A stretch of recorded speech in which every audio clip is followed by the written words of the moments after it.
Former President of South Africa Jacob Zuma throws a hand grenade to ANC and the 2024 general elections by announcing that he was withdrawing his vote for the ANC and forming a new political party. He has denounced the party that he once led and is now pledging to vote for a new party, Umkhonto weSizwe. Now, Zuma is calling on South Africans to further join him, saying that he would rather be a betrayal to vote for the ANC. Calling members of the ANC MK to vote for MK. That's what I'm calling for. I'm not going to vote for the ANC. I'm going to vote for MK.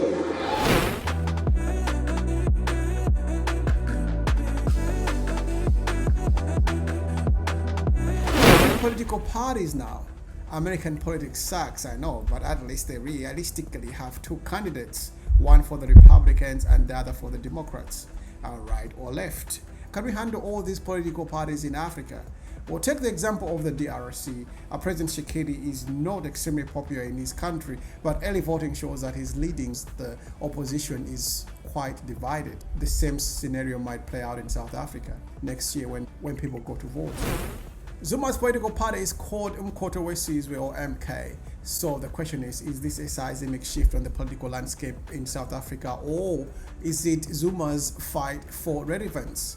Will the latest move by Zuma lead to a checkmate scenario, or the needle will not move at all? As they say in life, or maybe in chess, forethought wins. Is he thinking ahead of the game? And is Zuma ready to knock the ANC off their perch? You are watching the African Boss Show. Please subscribe and like our channel. We chat about geopolitics, finance, technology. Please scroll around the channel, leave your comments below, and thank you for your help. So as usual, I'll be reading from a rather reliable source. I won't mention the name, but it's in the public domain. Former South African President Jacob Zuma says he will not vote for the African National Congress, the ANC, and is creating a new political party. Mr. Zuma was the country's president between 2009 and 2018. He said it would be a betrayal to campaign for the ANC of current President Cyril Ramaphosa. Mr. Zuma's new party is named Umkhonto weSizwe MK, meaning Spear of the Nation, which is the same name as the former armed wing of the ANC. I bet this would really annoy some people because he could have called it something else. Just because of that organization and its iconic status among South African politics, or rather the history of South Africa. It's simple to differentiate this Umkhonto weSizwe that is a new Umkhonto weSizwe, and is not a genuine Umkhonto weSizwe. It's a party disguised to lure voters and members and loyal members of the ANC to think it's the same thing as the Umkhonto weSizwe that was formed by the ANC. MK was a paramilitary wing of the ANC, of which Mr. Zuma himself was a member. He fought the apartheid-era government of South Africa. It was formally disbanded in 1993 prior to the democratic elections which saw the ANC come to power under Nelson Mandela. So is the name Umkhonto weSizwe fair game? Is it a name that you can just use? Are there any laws regarding patents or maybe intellectual property? I don't know. But I just think that some things are left alone in respect to history. And then if you're going to form a new political party, name it something else. That's just my thought. What do you think? Now, we should pay attention to how he uses the word ANC of Cyril Ramaphosa. It is a targeted phrase, not just the ANC, but the ANC of Cyril Ramaphosa. In an incendiary statement, he said, the new People's War starts today. The only crucial difference is instead of the bullet, this time we will use the ballot. At a news conference in Soweto, Mr. Zuma said he was not well enough to speak at length, and one of his daughters read a statement on his behalf.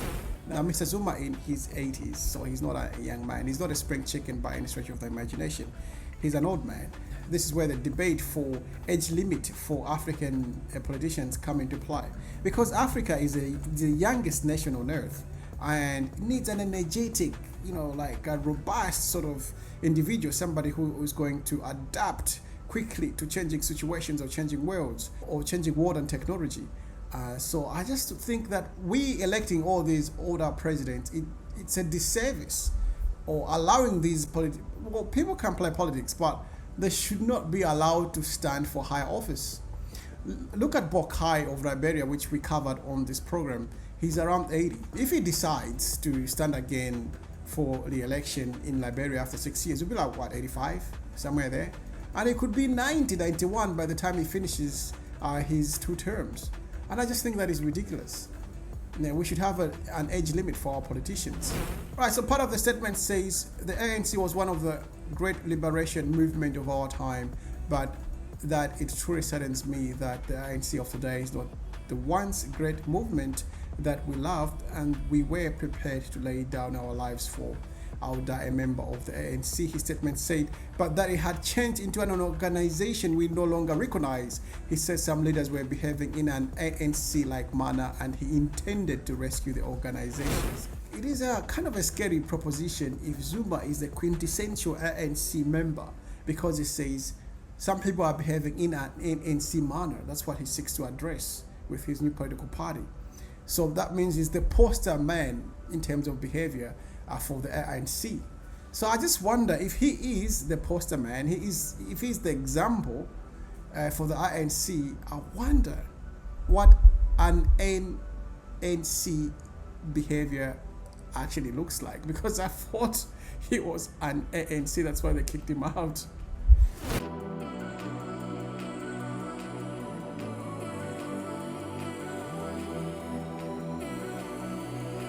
Zuma said the ANC was expected to lose the elections next year and referred to a deliberate plot to kill the ANC. His statement characterized the current government as a failure. He said President Ramaphosa was a proxy for white monopoly capital and that the ANC of Ramaphosa has declared war against black professionals and intellectuals. I cannot and will not campaign for the ANC of Ramaphosa. Here he goes again. Doing so would lead to failure on government by sellouts and apartheid collaborators. I like the way he uses sellouts.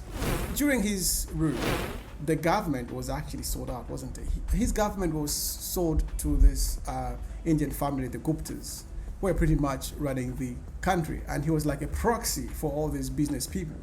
You know, there was power behind the power. That was the family of the Guptas. So do you think Jacob Zuma is in a position to talk about the government, the present government, being a sellout? What does sellout mean? I mean, if it's what I'm thinking, then maybe it's not a good approach for him to take. It's not a good angle because of his history. I mean, the proof is in the pudding, isn't it? I'm just not talking about things that are not in the public domain. It's all out there. Okay, let's move on. It is not lost on anyone that Zuma and Ramaphosa used to be president and vice president. Speaking of president and vice president, it is a very common fight in Africa, isn't it? If you are the vice president, you know that you're going to fight with your president. So is it like a poison chalice, this vice presidency? Right. Look at Ruto and Kenyatta. Of course, Ruto became the president, but if you go to Zimbabwe, Mnangagwa, if you go to Malawi, and it's all over Africa. You know, I think it's maybe we should just consider scrapping the position of vice presidency in African politics, because it doesn't work for us, isn't it? Now, Zuma said he would vote for the newly registered MK party. He said, I mean, of course, he will have to vote for the political party what you have created. That goes without saying. He says, no force can defeat the people's thirst for freedom. Mr. Zuma's statement also referred to the enemies of our people operating among us. And he said, there can never be reconciliation without socio-economic justice and equality. During the apartheid era, Mr. Zuma was an anti-apartheid activist and spent a decade in jail as a political prisoner. His term as president was controversial and included multiple allegations of corruption. That seems like the understatement of the year, wasn't it? He resigned in 2018 amid a significant pressure from within the ANC and was succeeded by President Ramaphosa. He was jailed in 2021 for contempt of court after refusing to testify before a panel probing financial sleaze and cronyism under his presidency. His jailing sparked protests and riots that left more than 350 people dead. That was bad, the riots. But I just think that maybe demonstrations can be banned in Africa. Should we ban them? Because, for example, in my country, whenever there is, say, a demonstration planned, you know that it's going to end up in violence every time.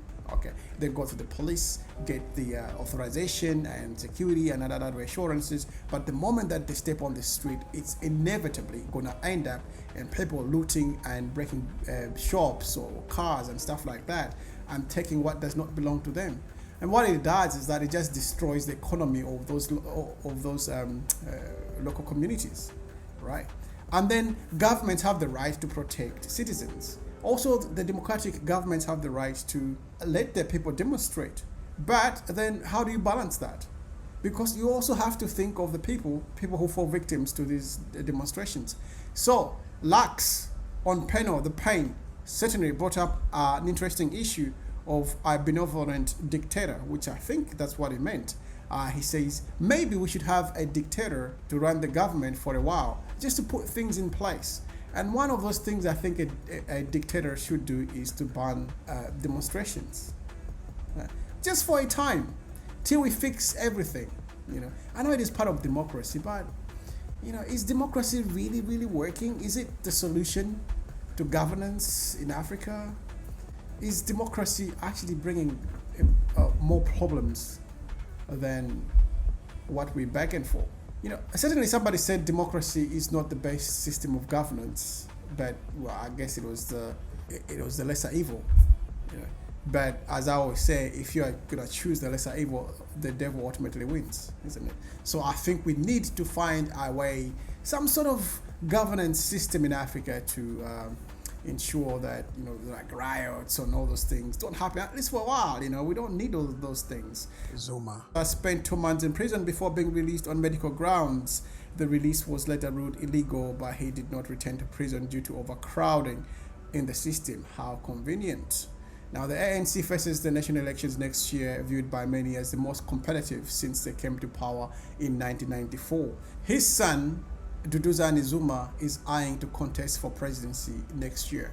So I'm just thinking, is he paving the way for him?